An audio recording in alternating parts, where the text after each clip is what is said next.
All right, let's talk about one of the most audacious and frankly just unbelievable heists in recent memory. This isn't just a story about a robbery. Nope. It's a story about age, ambition, and the lure of one last massive job. So picture this. It's April 2015. Over a quiet Easter holiday weekend, a supposedly secure vault in the middle of London's jewelry district gets hit. The target was the Hatton Garden Safe Deposit Company, and the haul was, well, staggering.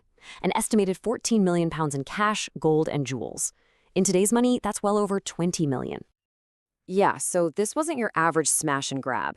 The sheer scale of it meant it went straight to the top. We're talking the legendary flying squad. These are the detectives they call in for London's most serious, most organized crimes.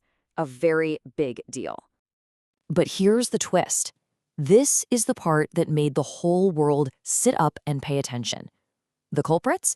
They weren't some slick, high-tech crew you'd see in a movie. Get this. They were a bunch of old-timers.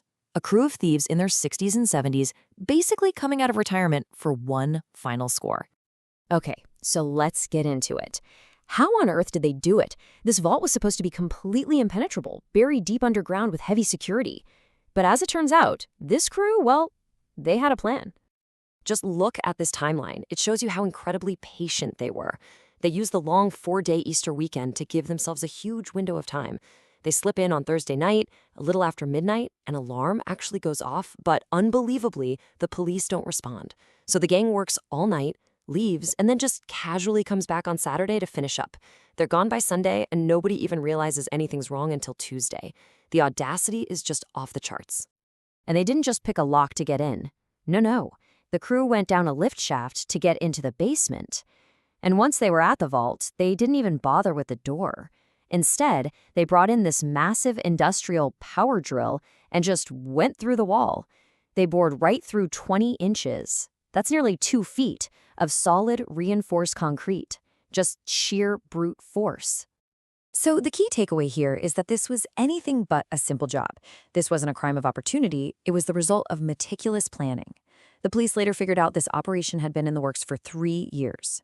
The crew would meet up in a pub in North London, just poring over plans and getting every detail right.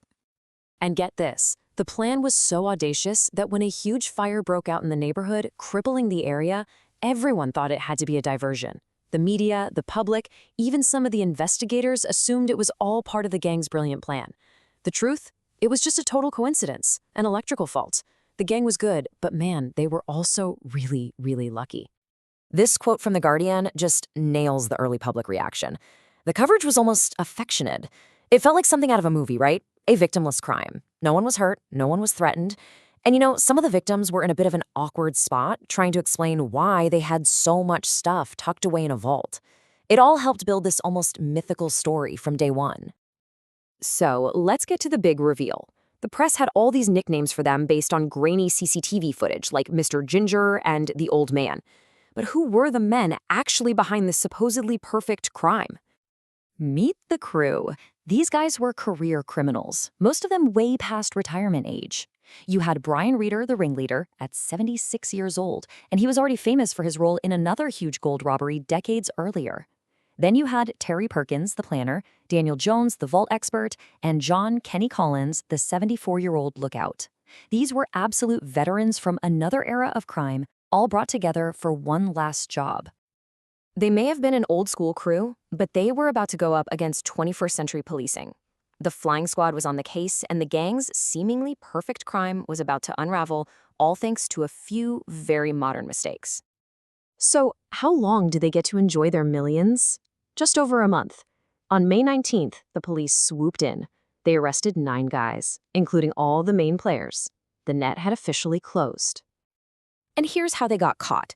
It was a classic case of old school versus new school. These analog criminals were operating in a digital world. First off, they used their own cars.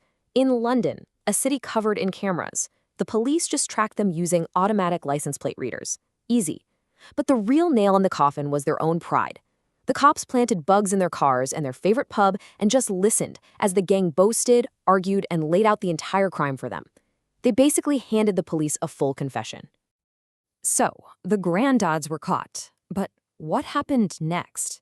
Believe me, the story was far from over. In March of 2016, the main guys were all found guilty. And despite their ages, the judge did not hold back. They got serious prison time for what was called the largest burglary in English legal history.